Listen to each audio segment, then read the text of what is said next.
Tuhan bersamamu. Inilah Injil Tuhan kita Yesus Kristus menurut Santo Yohanes.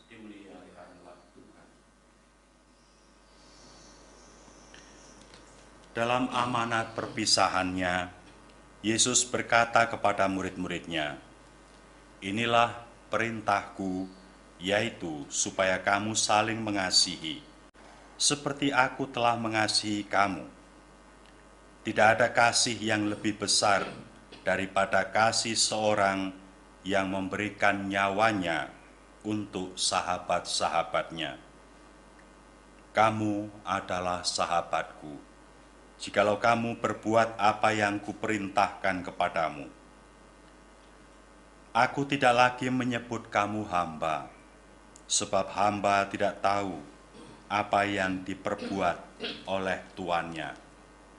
Tetapi aku menyebut kamu sahabat, karena aku telah memberitahukan kepada kamu segala sesuatu yang telah kudengar dari Bapa-Ku.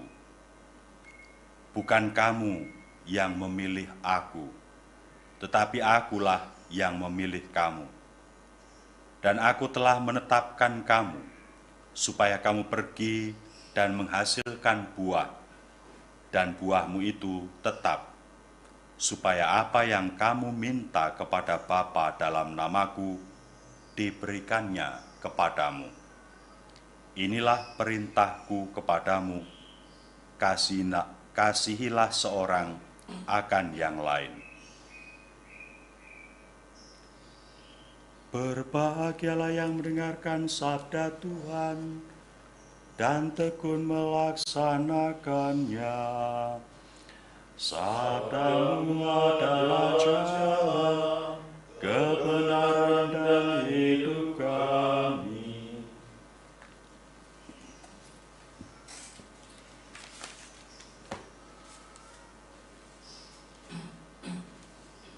Kemarin saya mengatakan bahwa persoalan sunat atau tidak sunat sesungguhnya bukan hal yang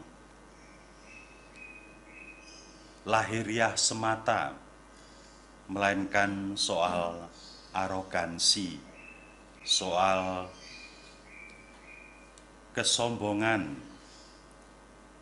baik kesombongan rohani maupun kesombongan sebagai suku, etnis, atau bangsa tertentu, bahwa untuk menjadi Kristen, orang harus menjadi orang Yahudi. Dan para rasul mengerti dengan baik perintah Kristus untuk mengajarkan dan mewartakan Injil ke seluruh dunia dengan tidak harus menjadi orang Yahudi untuk menjadi orang Kristen. Orang Kristen, ciri khas utamanya adalah kasih, memperlakukan orang lain setara, sederajat, semartabat. Bahkan Kristus sendiri telah mengangkat manusia menjadi sahabatnya.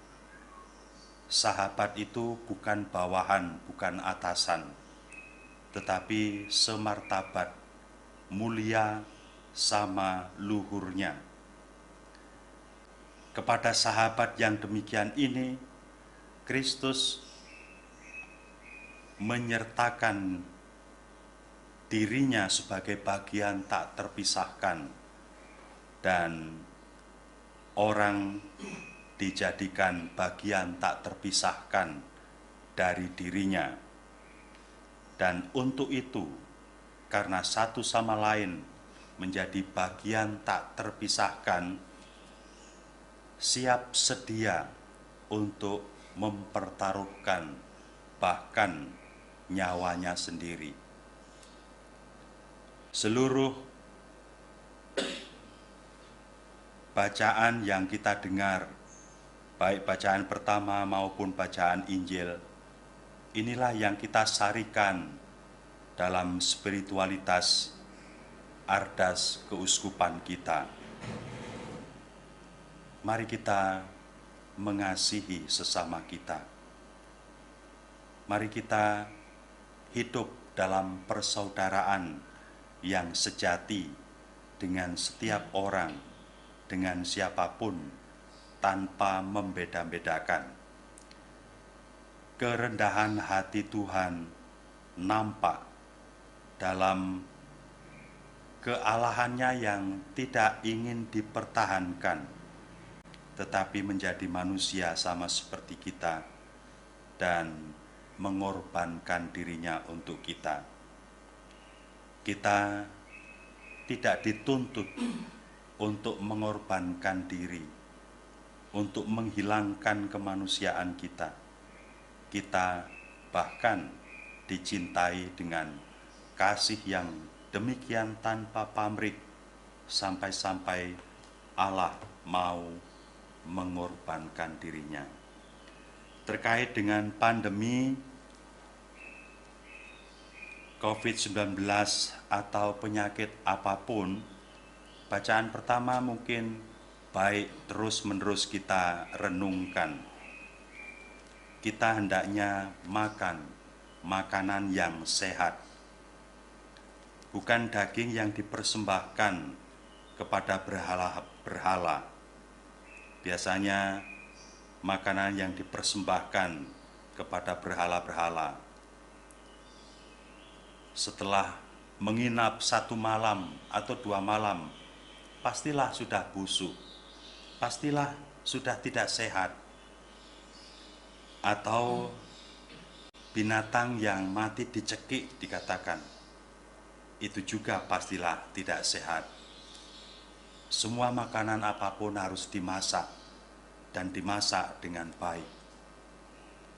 Dan tentu saja tidak hidup dalam percabulan, hidup dalam moral yang sepadan dengan panggilan kita. Semoga dengan menjadi pengikut Kristus, penuh kasih dan penuh persaudaraan-persaudarian, hidup kita terbebas dari segala penyakit, dan hidup kita mulia karena terpuji dalam tingkah laku, dalam kehidupan moral, hidup penuh keadilan, kejujuran, hidup penuh kesaksian, menghadirkan Kristus dimanapun dan kemanapun kita ditugaskan atau kita hidup. Dalam terang, dalam gelap, diketahui orang di depan umum maupun hidup sendiri, kita adalah alter Kristus atau Kristus yang lain yang menghadirkan kerajaan Allah. Semoga Tuhan memberkati kita. Amin.